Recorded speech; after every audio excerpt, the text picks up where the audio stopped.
here today. I am going to start out by doing a monologue from a play called Romantic Comedy by Bernard Slade.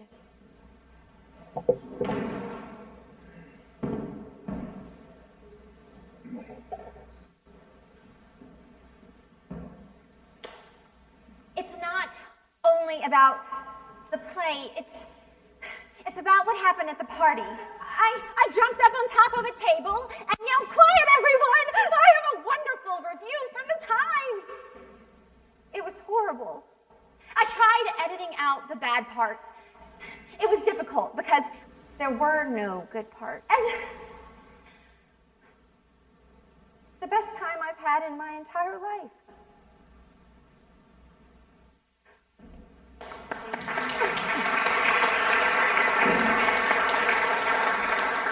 That's it. I decided to do this monologue today because it's the one I'm probably most familiar with. I started working on it as a student at UVA, and I wanted to talk a little bit about breaking down a piece for performance, because I think there's some similarities between breaking down a monologue or a scene, as there's some similarities between that and a pitch. And I also wanted to talk a little bit about audition preparation and what I go through as an actor. I think that's probably the closest parallel in my world to giving a pitch, is to going into an audition.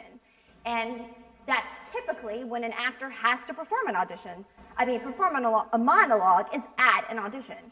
So I'm an educator, and I'm also an actor, so I'm just going to talk to you like I would talk to my students. The first thing that I do when I'm looking at a piece, and the first thing I would encourage you to do, is to simply analyze it and break it down, and find the who, where, what, when, and why. It sounds really simple, but a lot of people do not take the time to analyze the material. The first part is simply, who is this character? What is she thinking and feeling and going through? And also the other who is she talking to? In this piece, I'm talking to one person in particular, and I have an entire backstory that I've created through the many years I've done this monologue about who that person is, and I really picture that person. But also there's a crowd of people, and then there's the person that hands her the newspaper, which is actually really important in this monologue. It's her dad. He sees her name in the paper, and he's just so excited to see her name in the New York Times that he thinks it's wonderful and doesn't realize it's actually a really bad review. So that's the who. The where is something that I've created and changed depending on where I'm performing and depending on what I'm doing. But that's really important and central to creating an environment for yourself, and it helps a lot with the audition preparation, to really picture where you are and what that room looks like and where you've come from. The what, of course, what is she doing here? Why is she taking the time to have this conversation? And this also feeds into something that we call, as actors, the moment before.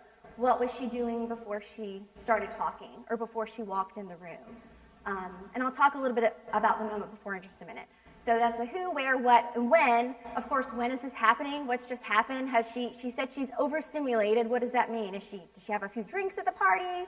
Obviously, she said she regurgitated into the shoe of a public official. So there's a lot that you can take from that material and really break it down and find out, what is this talking about, and who is this person? And then, of course, there's the why, which in acting, sometimes we talk about objectives and super objectives and beats, but the word why is pretty simple. Why?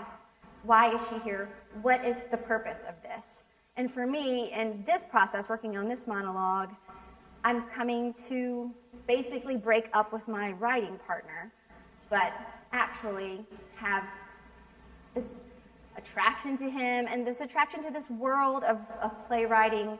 This character's a playwright, and so it ends up changing sort of the arc of the character throughout the monologue. She plans on quitting the job, ending the partnership, and at the end she comes to a realization that this is actually where she wants to be. She's gone through all of these things in this journey of her life, and this was still the most fun she's ever had. This is where she wants to be. I wanted to talk a little bit about finding material that you really connect with. I really connected with this monologue from a young age, and I think it's because of what I just talked about. This is what I want to do, no matter how many bad things happen. And often, I've come up against many obstacles in life, and it's those experiences that I've personally had where I've had the most challenges, and you've probably had this in your own life. You feel the most like you've accomplished something, and that's a really wonderful feeling. So when we're talking about truth, all of us are talking about that a little bit. I think the truth in acting really comes from analyzing and studying and doing the research on the character. And not just that, but taking another step over all of that and analyzing yourself. You have to ask those same questions about yourself. Who am I? Why am I here? Why do I want to do this right now? Why is this the right time for me? Where am I? This is a really important question, not just for auditions, but I think also for a pitch. So can you visualize where you're going to be? Can you think about what that environment's going to look like? Do you know who might be there in the room? How are you going to engage and interact with those people? And how can you do that in a way so that you seem like a normal, exciting person? That's my little boy there calling. And still find a way to transition and give the information that you need to give, which for me would be my audition piece. How can I get that across to those people? So for me, that's a really important part of the what of myself. And even the young kids I work with do understand that concept of breaking that down, who, what, where, when, and why, and I think you can too. And making that connection between yourself and the material. What really excites you about that? Why do you want to get up and do that? What is the connection between you and the material? And then possibly, what's the connection between the material and the other people that you're performing it for? So I think that's something that's a nice parallel there. I also wanted to talk a little bit about audition preparation. Besides learning your lines, doing the research and analysis and breakdown, there's simply the idea of how do you present yourself in an audition? What are you going to wear? I know it sounds silly, but I always encourage those to whom I teach audition workshops to really consider everything about what they're going to do when they go into the room. How are you going to walk? What shoes are you going to wear? Put those on and actually experiment with what that feels like. Do you have an opportunity to go into the room where you're going to be performing or doing your pitch and actually be in that environment and sort of practice and rehearse before you do your pitch or give your audition? I also think it's really important to think about the moment before, like I said, with this character. And that helps me as an actor, and it helps my acting students transition from a space where you might feel really nervous and worried about what you're doing on stage and worried about how people will connect with you, and simply transition into this other world that you've created for yourself that is that environment.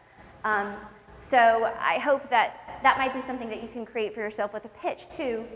Think about how you might, in your ideal world, if you can visualize what you want everything to be like, how can you step from your normal world into that like beautiful world of delivering the perfect pitch? I also think breath and awareness of your body and your voice are something that's really important in acting, of course. We call the body the actor's instrument. And I think that's another parallel to think about how you breathe really affects your voice and how other people can interact with you and how genuine they see you. If you start breathing in a way that's not a normal breath pattern, that's going to take away from your truth and your reality a little bit. And the same thing with your body. Really think about trying to find those sort of tics that you might have, whether you like always go like this or shrug your shoulders or whether you put your hands behind your back. Just try to find and discover those things with your body because everybody has them, and find out how you can have a more neutral stance or something that's a little bit more comfortable for people. I always advise actors to try to get on what I call the other side of the table, which is to have experience being a casting director or sitting in the room for auditions. And I think that's something that would be really helpful to you as well. Have as many people as you can do their pitch for you and sort of take in what's great about that, what could use a little bit of work, and find some inspiration and some bits of light that might give you an insight how to better prepare the next time. I think that being a director and sitting in on casting sessions has been the most helpful thing for me as an actor. It's allowed me to really just feel confident and relaxed. And as far as the truth that we talk about, that reality of knowing who I am, what I'm going in to do, I can just relax, and I don't have to worry about all the other things. So my website is melissacharles.com. My Twitter is Melissa B. Charles.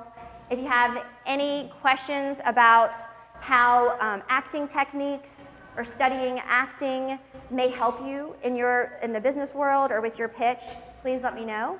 Thank you for having me here today.